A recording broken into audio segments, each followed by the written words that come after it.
రాష్ట్రపతి ద్రౌపది ముర్ముతో కేంద్ర ఆర్థిక మంత్రి నిర్మలా సీతారామన్ సమావేశం ముగిసింది. రాష్ట్రపతి భవన్ నుంచి పార్లమెంటుకు చేరుకున్నారు. ఇక పూర్తి అప్డేట్స్ మా ప్రతినిధి ప్రసాద్ ఢిల్లీ నుంచి లైవ్ లో అందిస్తారు. ప్రసాద్, కేంద్ర ఆర్థిక మంత్రి నిర్మలా సీతారామన్ రాష్ట్రపతి ద్రౌపది ముర్ముతో భేటీ అయిన తర్వాత ఆమె నోటిని చీపి చేయడం జరిగింది. తీపి పెరుగును తినిపించడం ద్వారా శుభం కలగాలని చెప్పి ఆశీర్వదించి ఆ మేరకు సీతారామన్కు వెన్నుతట్టారు. ఆ మేరకు అక్కడి నుంచి రాష్ట్రపతి భవన్ నుంచి పార్లమెంటు భవన్కు కేంద్ర ఆర్థిక మంత్రి నిర్మలా సీతారామన్ చేరుకున్నారు. మరికొద్దిసేపట్లోనే కేంద్ర మంత్రివర్గం సమావేశం కాబోతుంది. ఆ సమావేశంలో కేంద్ర బడ్జెట్ను ఆమోదించడం, ఆ తర్వాత నేరుగా లోక్సభలో ఖచ్చితంగా 11 గంటలకు బడ్జెట్ను ప్రవేశపెట్టి ప్రసంగం చేయనున్నారు కేంద్ర ఆర్థిక మంత్రి నిర్మలా సీతారామన్. దేశ ప్రజలంతా కూడా ప్రధాని నరేంద్ర మోడీ తరచూ చెప్పే సబ్కా వికాస్ సబ్కే సాత్ సబ్కా వికాస్, అందరికీ అన్ని వర్గాలకు కూడా సంక్షేమం, అందరి అభివృద్ధి అన్న అంశాన్ని ఆధారం చేసుకుని ఈ బడ్జెట్ రూపకల్పన ఉంటుంది అన్న అభిప్రాయాన్ని అందరూ వ్యక్తం చేస్తున్నారు. అదేవిధంగా భవిష్యత్తులో భారత ఆర్థిక వ్యవస్థ యొక్క రూపురేఖలను తీర్చిదిద్దే విధంగా ఈ మౌలికమైనటువంటి ఒక రోడ్ మ్యాప్ను ఈ ఆర్థికమైనటువంటి ఈ కేంద్ర బడ్జెట్లో ప్రతిపాదించే అనేక అంశాలకు సంబంధించి ఉంటాయని చెప్పి అందరూ కూడా అనుకుంటున్నారు.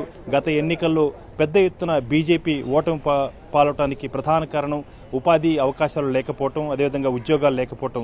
దీన్ని ఆధారం చేసుకుని ఈసారి పెద్ద ఎత్తున దేశవ్యాప్తంగా కూడా ఉద్యోగాలు కల్పించాలి, ఉపాధి కల్పించాలన్న అంశాన్ని ఆధారం చేసుకుని దేశీయంగా అనేకమైనటువంటి వస్తూత్పత్తి సంస్థలకు, ఎంటర్ప్రెన్యూర్స్కు పెద్ద ఎత్తున లాభం చేకూర్చే విధంగా ప్రోత్సాహకాలు ఇవ్వాలి. అదేవిధంగా దేశీయంగా ఉత్పత్తులు అయ్యే వస్తువులను సేకరించి వాటిని వినియోగం చేయడం ద్వారా పెద్ద ఎత్తున ఉపాధి కల్పించేందుకు అవకాశం ఉంటుందన్నది కేంద్ర ప్రభుత్వం యొక్క ఉద్దేశంగా ఉంది. ఆ మేరకు ఈసారి బడ్జెట్లో పెద్ద ఎత్తున కేటాయింపులు ఉండే అవకాశం ఉంది. అదేవిధంగా మౌలిక రంగాల్లో పెద్ద ఎత్తున ప్రభుత్వం దాదాపు 11 లక్షల కోట్ల రూపాయల మేరకు ఖర్చు చేసేందుకు ప్రతిపాదనలు ఉండబోతున్నాయని చెబుతున్నారు. దీనివల్ల ఎకనామిక్ చర్నింగ్ ఉంటుంది, ఆర్థిక వ్యవస్థ పెద్ద ఎత్తున వేగంగా సుడులు తిరిగేందుకు అవకాశం ఉంది. కాబట్టి వీటిని ఆధారం చేసుకుని ఉపాధి ఉద్యోగ అవకాశాలు కూడా కల్పించేందుకు అవకాశం ఉంది అన్న అంశాన్ని కూడా చెప్తున్నారు.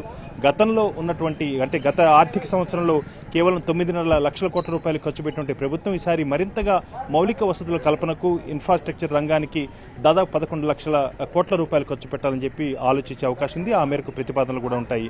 మొత్తంగా ఈ బడ్జెట్లో పెద్దగా ట్యాక్స్ మినహాయింపులు, అంటే ఇన్కమ్ ట్యాక్స్ ఆదాయ వర్గాలకు చెందినటువంటి వారికి ఇన్కమ్ ట్యాక్స్ విధించే విషయంలో పెద్ద ఎత్తున మినహాయింపులు ఉండకపోవచ్చు.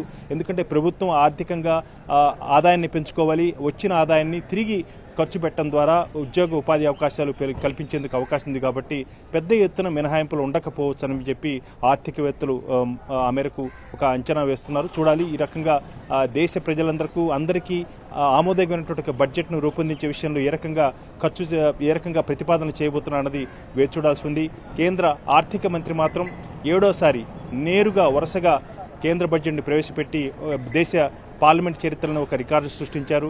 గతంలో ప్రధాన ఆర్థిక మంత్రులు దాదాపు మొరార్జీ దేశాయి, అదేవిధంగా పి చిదంబరం, ప్రణబ్ ముఖర్జీ చాలా కాలం పాటు బడ్జెట్ ప్రవేశపెట్టడం జరిగింది.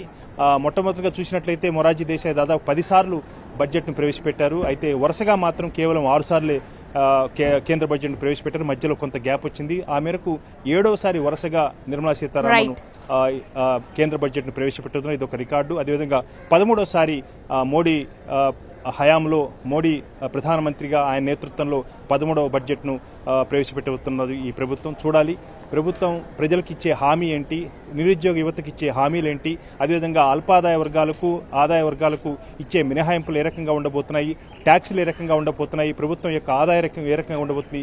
పూర్తి స్థాయిలో 11 గంటలకు బడ్జెట్ ప్రసంగంలో ఆర్థిక మంత్రి నిర్మలా సీతారామన్ ప్రజలకు స్పష్టం చేయనున్నారు. ప్రజలంతా కూడా ఎంతో ఆసక్తితో కేంద్ర బడ్జెట్ పై ఉన్నటువంటి ఆశలు ఏ రకంగా ఉన్నాయనేది కూడా ఎదురు చూస్తున్నారు వాళ్ళంతా కూడా. Right Prasad, thanks for the update.